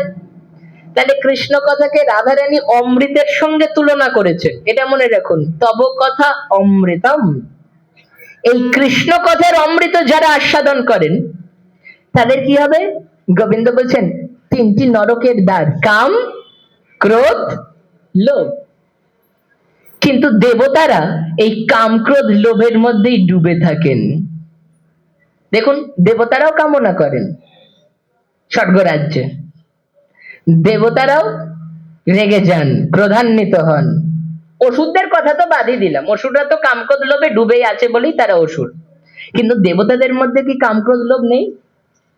দেবতাদের মধ্যেও আছে, লোভ আছে। কিসের লোভ? অসুররা যেন স্বর্গরাজ্য জয় না করতে পারে, স্বর্গ আমাদের, লোভ। তাহলে তিনটেই আছে দেবতাদের মধ্যে। এবার বলবেন তাহলে দেবতারা দেবতা হলো কি করে? দেবতারাও তো তাহলে অসুরের সমান হয়ে গেল। বুঝুন, দৈবাসুর সম্পদ বিভাগ যোগ। তাহলে দেবতারা অসুরের সমানিত হয়ে গেল। অসুরের মধ্যে যদি কাম, ক্রোধ, লোভ থাকে, আর দেবতাদের মধ্যে যদি কাম, ক্রোধ, লোভ থাকে, মানুষের মধ্যে তা আছে। ষড়রিপুর মধ্যে তিনটে রিপু খুব শক্তিশালী, কাম, ক্রোধ, লোভ। নরকের দ্বার, তিনটে নরকের দরজা। তাহলে দেবতাদের, আমি মানুষের অসুরের কথা ধরছি না, দেবতাদের মধ্যে যদি এই তিনটে জিনিস থাকে তাহলে দেবতারা তো অসুরের সমান হয়ে গেল। আসুন, মহারাজ পরীক্ষিতকে ভাগবত শোনাচ্ছেন সুখদেব। দেবতারা স্বর্গ থেকে অমৃতের কলসি নিয়ে এসে দাঁড়িয়েছেন সুখদেবের সামনে। হে সুখদেব, এই অমৃতের কলসিটি আপনি রাখুন। মনে আছে তো সমুদ্র মন্থনে অমৃত বেরিয়েছিল? সেই অমৃতের কলসি হাতে নিয়ে দেবতারা এসেছেন সুখদেবের কাছে যখন ভাগবত সপ্তাহ হচ্ছে। সুখদেব বললেন, কেন এই অমৃত নিয়ে আমি কি করব? আমার এই অমৃতের দরকার নেই। না না, এটা আপনি পরীক্ষিতকে পান করান। পরীক্ষিত তো 7 দিন আর বেঁচে থাকবে, এই স্বর্গের অমৃত পান করলে পরীক্ষিত দীর্ঘ আয়ু লাভ করবে, চিরঞ্জীবী হয়ে যাবে, ওর আর কোনো মৃত্যুর ভয় থাকবে না। অমৃত খেলে তার মৃত্যু হয় না। সুখদেব ভালো করে একটু দেবতাদের মুখের দিকে তাকালেন, কারণ সাধু যারা, তারা মুখ দেখে বুকের কথা ধরে ফেলেন, মুখ দেখে তারা মনের কথা জেনে ফেলেন। মনোবিজ্ঞানীদের চাইতেও বড় হচ্ছেন সাধুরা। মনোবিজ্ঞানীরা নানা রকম কলা কৌশল করে তবে মনের কথা বলবে না, সাধু মুখ দেখেই বলে দেবে। কিভাবে? সাধুর হৃদয়ে যে ভগবান জেগে আছেন, ভগবানই জানিয়ে দেন। আসুন, সাধুর এর জন্য আলাদা বিদ্যার দরকার হয় না, সাধুকে গোবিন্দই জানিয়ে দেন কার কখন বিপদ। তুমি নাম শুনিয়ে ওকে রক্ষা করো, আমার কথা শুনিয়ে ওকে রক্ষা করো। বুঝুন, সুখদেব তাকালেন দেবতাদের দিকে, তাকিয়ে দুটো জিনিস লক্ষ্য করলেন। এক, দেবতাদের মনে শ্রদ্ধা নেই। আর দ্বিতীয়, এরা এখানে এসেছে ভক্তিতে নয়, তবে একটা নিজেদের স্বার্থ সিদ্ধির জন্য এসেছে। কি স্বার্থ সিদ্ধি সেটা বলছি। ভক্তি নেই কেন দেবতাদের মধ্যে? বলে ভক্তি যদি থাকতো তাহলে তারা অনেক আগেই এসে ভাগবত শুনতো, তারা প্রথমে আসে নাই। আসলেন কখন? ভাগবত শ্রবণ আরম্ভ হয়েছে তখন অমৃতের কলসি নিয়ে এসেছেন। না, এখন তো দেওয়া যাবে না, অমৃতের কলসি আপনারা ফেরত নিয়ে যান, কারণ অমৃত পান করলে একদিন মৃত্যু হবেই। জগতে সবাইকে একদিন ধ্বংস হতে হয়, একমাত্র গোবিন্দই থাকেন। অনাদিরাদি গোবিন্দ সর্ব কারণ কারণম। আর দ্বিতীয় কথা, আপনাদের মধ্যে শ্রদ্ধা নেই। গোবিন্দ গীতায় বলছেন অর্জুনকে সবার শেষে, শ্রদ্ধাহীন ব্যক্তির কাছে আমার কথা বলবে না। যারা আমার কথা শুনতে চায় না তাদের কাছে আমার কথা বলবে না, তাহলে আমার কথার মূল্য তারা দিতে পারবে না। তাই অশ্রদ্ধাবান ব্যক্তির কাছে আমার কথা বলো না। যাদের মধ্যে ভক্তি নাই, যাদের কোনো তপস্যা নাই, যাদের কোনো পুণ্য নাই, তাদের কাছে আমার কথা বলো না। উলুবানে মুক্ত ছড়ানোর মতো হবে। তাই কার কাছে বলবে? ভক্তের কাছে বলো, যারা আমার কথা শুনতে ভালোবাসে। যার পেটে খিদে আছে তার কাছেই তো খাবারের মূল্য। যার হৃদয়ে ভক্তির ক্ষুধা আছে তার হৃদয়ে কৃষ্ণ কথার মূল্য, সবার হৃদয়ে নয়। তাই দেবতাদের শ্রদ্ধা নেই। আর দ্বিতীয় কথা, আপনারা অমৃত নিয়ে কেন এসেছেন? এবার দেবতারা বলছেন আমরা অমৃত নিয়ে কেন এসেছি জানেন? এই অমৃত পরীক্ষিতকে পান করান, আর আপনি যে ভাগবত কথামৃত পরীক্ষিতকে শোনাচ্ছেন ওটা আমাদেরকে দান করে দিন, এইটা স্বার্থ। সুখদেব বললেন আমি দিতে পারবো না। কেন? প্রথমত আপনাদের শ্রদ্ধার অভাব, আর দ্বিতীয়ত আপনারা তো দেবতার শরীরে ভাগবত পাবেন না।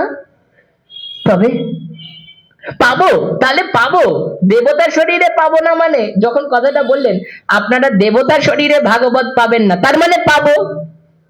কোন শরীরে পাবো সেটা বলে দিন। সুখদেব বলছেন যদি কোনো নরদেহ ধরে আসতে পারেন, যদি কোনোদিন মানুষ হয়ে জন্মাতে পারেন, তবে আপনারা এই ভাগবত পাবেন। মানুষ হয়ে জন্মাতে হবে, বেশ তো, আমরা কলিকালে মানুষ হয়ে জন্মাবো। কিভাবে? এটা প্রথম কথা হলো। দ্বিতীয় কথা আসুন, দেবতারা কিভাবে গোবিন্দের কথা পেলেন? আপনারা মহাপ্রভুর সন্ধ্যা আরতি কীর্তনে শোনেন, ব্রহ্মায়াদি দেব যাকো করজোর করে, সহস্র বদনে ফণি শিরে ছত্র ধরে। মানে কি? ব্রহ্মা আদি দেব যাকো করজোর করে। যখন মহাপ্রভুর সন্ধ্যা আরতি হয় তখন দেবতা, স্বর্গের সব দেবতারা নেমে এসে মহাপ্রভুর চরণের দুপাশে বসে হাত জোর করে প্রার্থনা করেন। কিন্তু কি প্রার্থনা করেন সেটা মহাপ্রভুর সন্ধ্যা আরতিতে বলা হয়নি। ভালো করে লক্ষ্য করুন পথটা। আমি একটু দুটো লাইন আপনাদের শোনাচ্ছি। ব্রহ্মা আদি দেব যাকো করজোর করে, সহস্র বদনে ফণি শিরে ছত্র ধরে, শিব শুক নারদ ব্যাস বিসারে, নাহি পরাৎ পর ভাব বিভোরে। হয়ে গেল, দেবতাদের কথা এখানেই শেষ। তারপরে বলছেন শ্রীনিবাস হরিদাস পঞ্চম গাবে, নর হরি গদাধর। কথাটা আছে চামর ঢুলাবে, কিন্তু শীতকালে আমরা গাই তাম্বুল যোগাবে। শীতকালে তো চামর ঢুলানো যাবে না, সেজন্য আমরা গাই তাম্বুল যোগাবে। সে কথা থাক, সেটা এখন না। কি বললেন? ব্রহ্মাদি দেবযাকে করজোড় করে। আচ্ছা, ব্রহ্মাদি দেবতাগণ ওই শিব, শুক ও নারদ এরা হাত জোর করে মহাপ্রভুর কাছে কি চায় এটা তো বলা হলো না। যারা মহাপ্রভুর সন্ধ্যারতি মুখস্থ আছে যাদের, বা যারা জানেন, অথবা যারা জানেন না বাড়িতে গিয়ে একটু গ্রন্থ খুলে দেখবেন, বলেন নাই দেবতারা কি চাইছে মহাপ্রভুর কাছে। শ্রীপাদ রামদাস বাবাজি মহারাজ আখর দিয়ে বললেন কি চাইছে জানো? কি চাইছে আরেকবার শুনুন। ব্রহ্মা আদি দেব যাকো করো জোর করে, তারা করো জোরে স্তুতি করে। আখরে বলছেন রামদাস বাবাজি মহারাজ কি, ব্রহ্মা আদি দেবগণ তারা করো জোরে স্তুতি করে, গৌর চরণ ধরে তারা করো জোরে স্তুতি করে। কি স্তুতি করে? বলে কেন দেবতা করিলে মোদের। প্রভু তুমি কেন আমাদের দেবতা করলে? মহাপ্রভু বলছেন কেন দেবতা হয়েছে তো ভালো কথা, স্বর্গে হাত বাড়িয়ে যা চাইবে তাই পাবে, কারণ সুধা পান করবে, ভোগ বিলাসে মেতে থাকবে, এতে অসুবিধা কোথায়? না না প্রভু, স্বর্গে সব পাবো কিন্তু তোমাকে তো পাবো না। এটাই গীতার মূল কথা। অর্জুন যে আমাকে পায় তার সব পাওয়া হয়ে যায়, তার আর কিছু পাওয়ার বাকি থাকে না। দেবতারা বলছেন প্রভু সব পাবো, তোমাকে তো পাবো না। যাকে পেলে সব পাওয়া হয়ে যায় তুমি জগন্নাথ, জগন্নাথকে পেলে জগতে আর কিছু পাওয়া বাকি থাকে? তাই দেবতারা বলছেন ও প্রভু কি স্তুতি করছেন, কেন দেবতা করিলে মোদের। মহাপ্রভু বলছেন তাহলে কি হলে খুশি হতে, কেন নর দেহ না দিলে মোদের। প্রভু কেন তুমি আমাদের মানুষ করলে না, কেন আমাদের নরদেহ দিলে না? ও দেবগণ কেন কেন নরদেহ দিলে? কি করতে তোমরা? কি করতাম?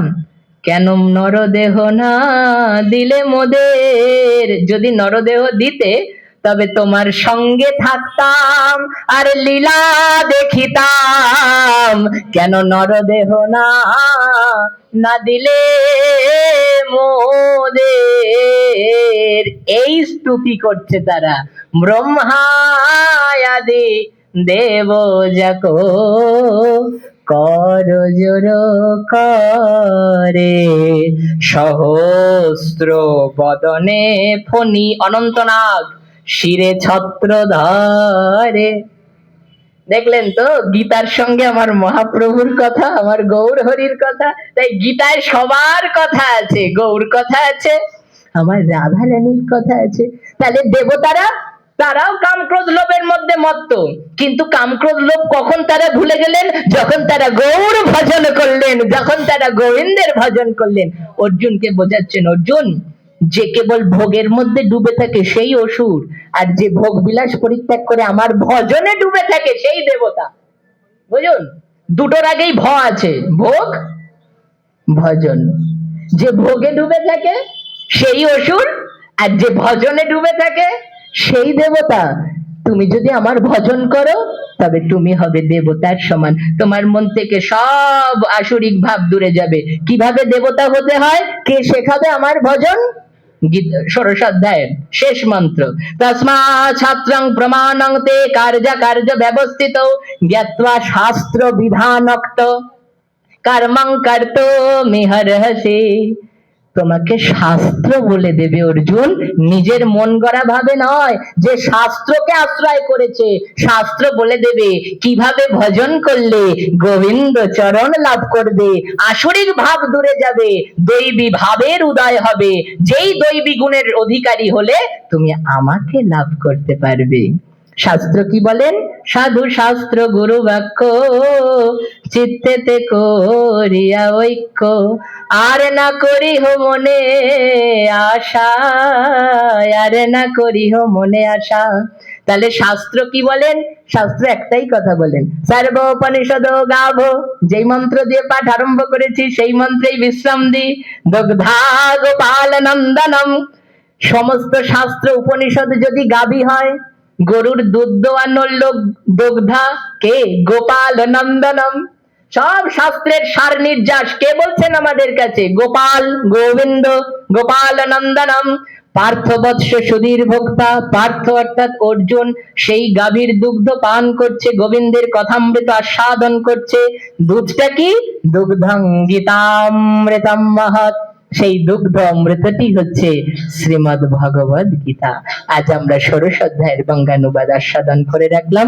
আগামীকাল আপনারা আবার শুনবেন সপ্তদশ অধ্যায় শ্রদ্ধাত্রয় বিভাগ যোগ। ততক্ষণ বিরাম। সকলের চরণে আমার শতকোটি প্রণাম।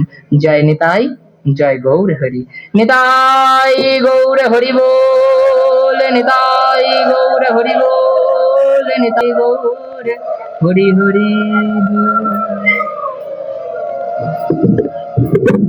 জয় নিতাই, জয় গৌর। গীতা জয়ন্তীর ১৬তম দিনে পাঠের ব্যয়ভার বহন করেছেন সবিতা ভট্টাচার্য। গোপালের চরণে নিবেদন রেখেছেন তিনি যেন সুস্থ শরীরে মন্দিরে আসতে পারেন এবং তার পরিবারের সকলে ভালো থাকে এবং মন্দিরের সকল ভক্ত সুস্থ থাকে, সুস্থ থেকে শ্রীমন্দিরে আসতে পারে, এই প্রার্থনা। সেই সঙ্গে আমাদের উদয় দাসকেও অনেক ধন্যবাদ জানিয়েছেন। উদয় দাসকে আরো যেন পাঠ দেওয়া হয় সেই নিবেদন জানিয়েছেন। জয় নিতাই, জয়। বাবাজি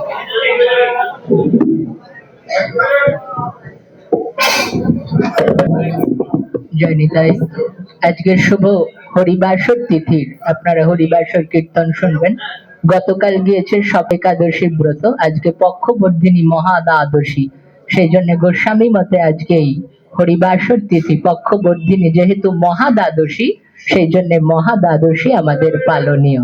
আজকে সেই হরিবাসর তিথি, সকলে নাম কীর্তন শ্রবণ করুন। জয় নিতাই, জয় গৌর।